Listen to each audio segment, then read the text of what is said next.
And it's time for Ask the Mayor on KWBE with Beatrice Mayor Stan Wirth, 402-228-5924. If you have a question or a topic you'd like to hear some discussion on. Good morning, Mayor. Good morning. A little bit cool out there today. Well, it's that time of the year, but we're going to have some more fluctuations, it sounds like, next week, so it's going to be short-lived. Get a little bit of liking for everybody, warm and then cold, and usually dry. Not so much cold. Yeah.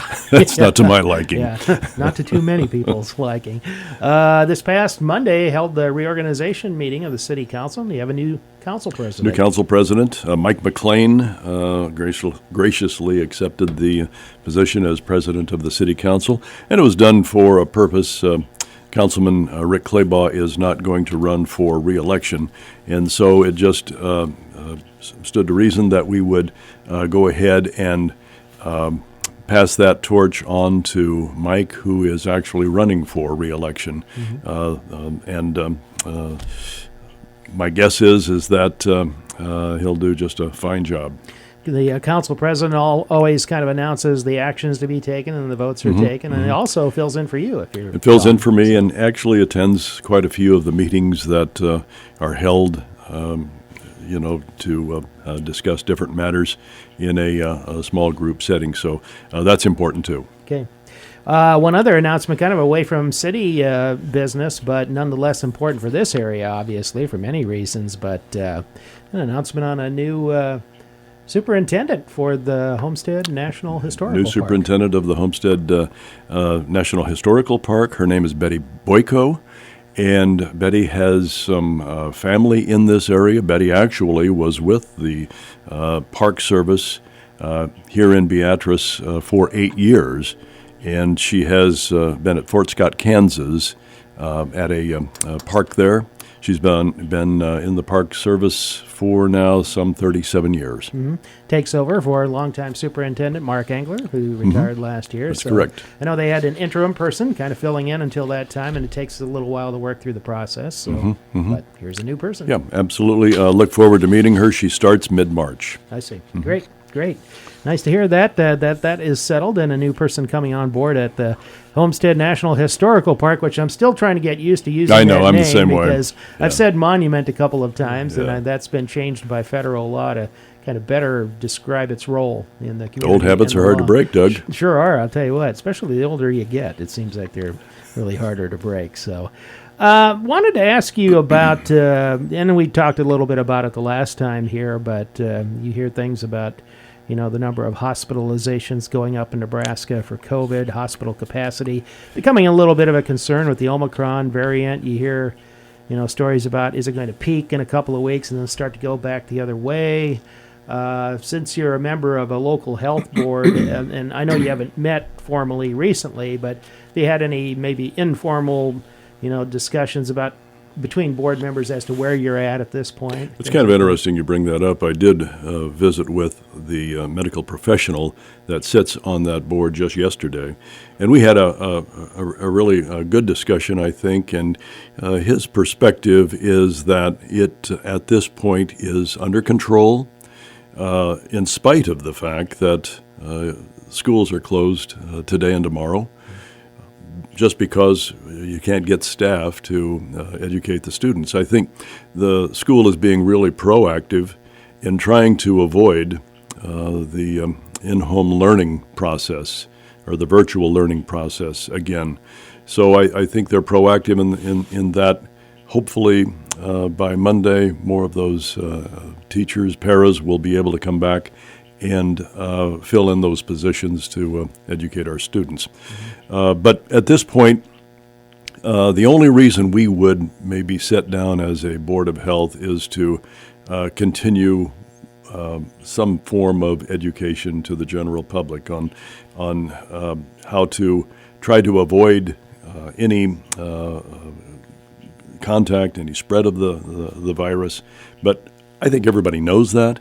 I think everybody is certainly aware of what those safety precautions are, and hopefully they take it upon themselves to practice those in situations where they just feel uncomfortable. Such is the problem with mandates. There's a segment of the population that just is staunchly against them. There Won't are do other it. members of the population that says, why not, take those steps at least in the meantime until you get Right. kind of out of the woods. I know there's the big, I don't know, it's kind of a turf battle, seems like now, between the governor's office and the Omaha City Council as to who has what authority, and I suppose Right. you don't really want to get into that. Well, and you've got the Attorney General wanting a hearing regarding this, and that just really turns into a bad show. So I don't know that we are at that point. Public Health Solutions has not come out with any type of directives. Matter of fact, they've been pretty silent. Public Health Solutions is the public health department that governs this area. And so we kind of rely on their expertise, and certainly we rely heavily upon the one board member who is the medical professional.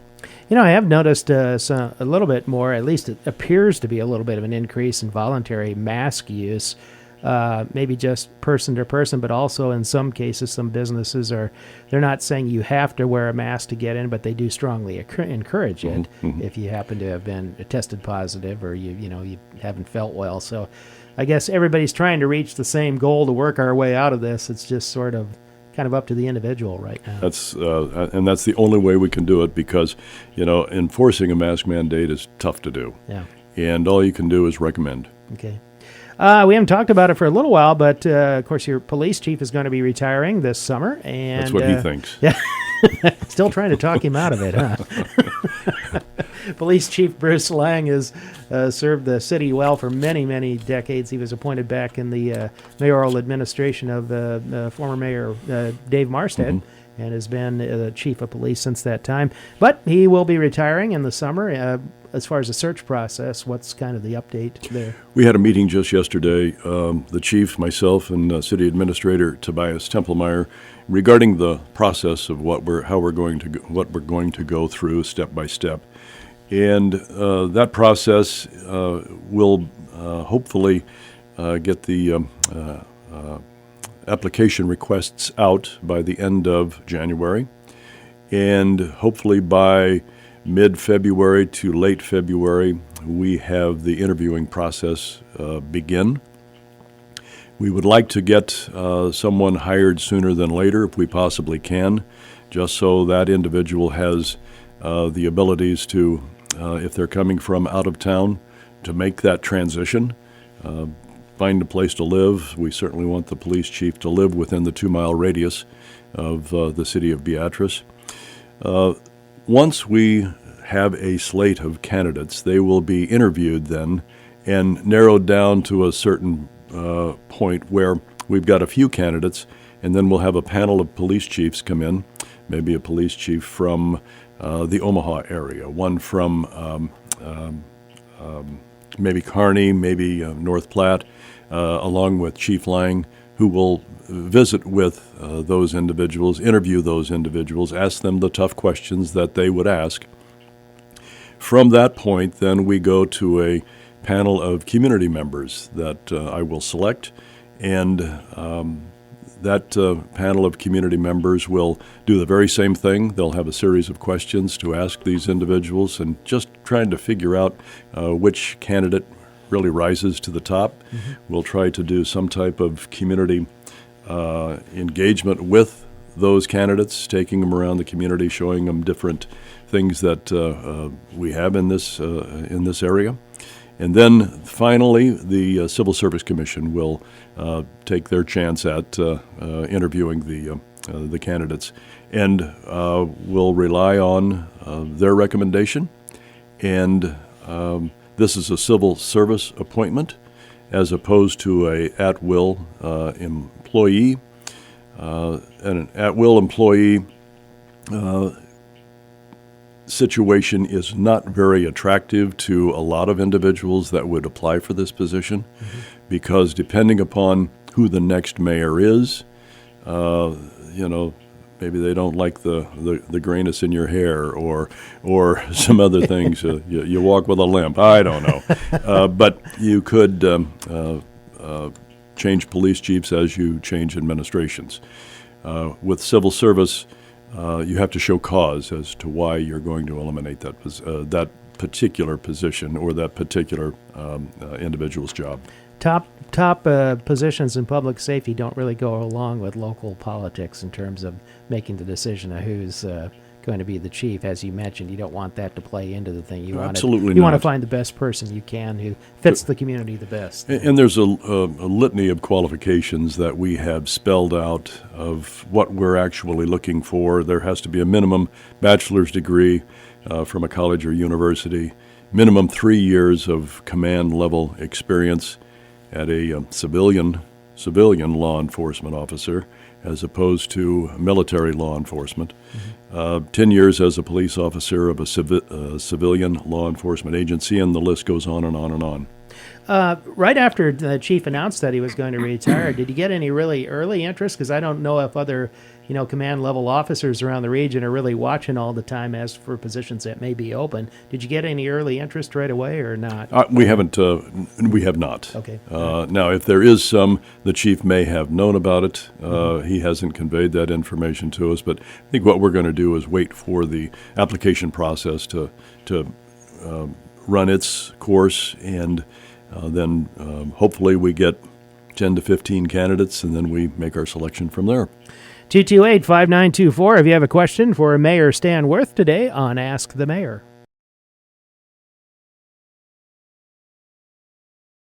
This is Ask the Mayor on KWBE with Beatrice Mayor Stan Wirth, our regular Thursday program here in the morning on KWBE. One of the things from the council's agenda Monday night, Beatrice Plus grant of $5,000 to fund bike repair stations on the recreational trail. I take it that's part of the funding for it. There's other funding sources? There's other funding sources and grants that they're going to try to acquire. There is, I think the total cost of the project is some $18,000. So there will be, I think according to the plan, and it may be scaled back a little bit, I think there's 8 stations that they're going to put a kind of an air station along with some tools that are tied down with some cables just so somebody else doesn't try to help themselves to the tools. I got asked about that. People were wondering, well, how are you going to keep the tools there? Somebody will, take them or whatever. I've got to drag a bolt cutter out there, I guess. But and will that happen? Yeah, probably could. But by the same token, I think that they're going to be secure enough, and they've been used in other communities, and those are going to be replicated for the bike trail. And they're also going to have some signage, and that signage will kind of let them know where they are with a map, and how far they can go, and kind of go through the process of touring the entire trail. Okay, wasn't that a leadership Beatrice? That is correct. Yeah, that's right. Yep. Yeah, an idea that it was a 2021 leadership Beatrice program. Okay.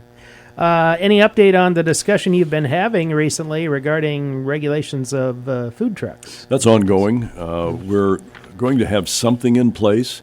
Again, it's going to be a scaled-down version from maybe what some other communities are doing, and there are quite a few communities that have different regulations regarding food trucks. I think there's some 16 communities in the state of Nebraska today that allow food trucks, and we certainly are in favor of that. But again, you have to have some type of I hate to use the word regulation, but rules that everyone needs to follow. Prime example would be at 6th and Monroe, where a food truck is stationed there. Well, if there was 2 or 3 at that location, and that's possible, you could have some traffic issues.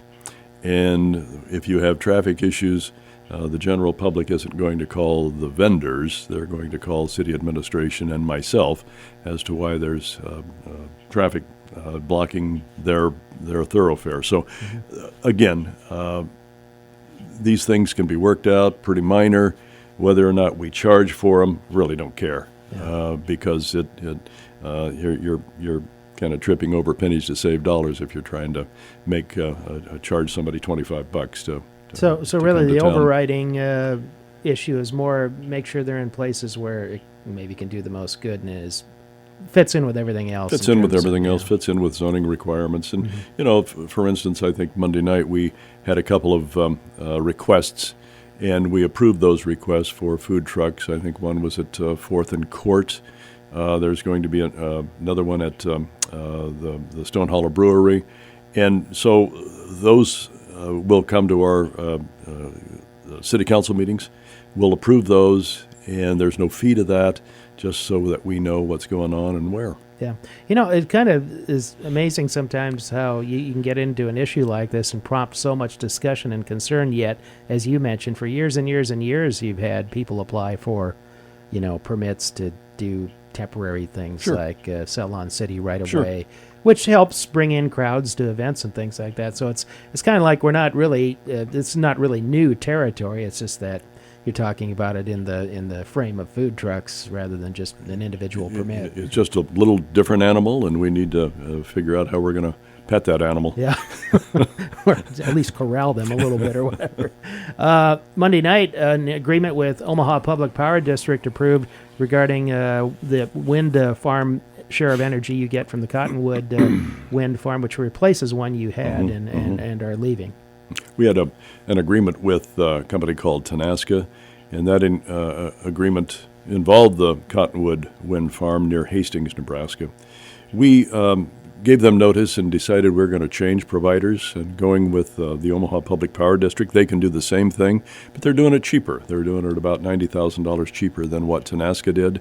And it is I think it's a 3-year agreement with them. There might be an accelerator clause as we go through this, but by the same token, it's not going to nearly come up to that $90,000 figure. If you had to do the day-to-day monitoring of something like that as to where you get your energy from on the market, and the market today being all over basically, and it's wheeled on everybody's infrastructure, that would be kind of tough to do, wouldn't it? Yeah, well, it is. And what they do is they forecast wind production in the day-ahead market, and then they are doing this bidding on a day-ahead market basis and real-time market basis.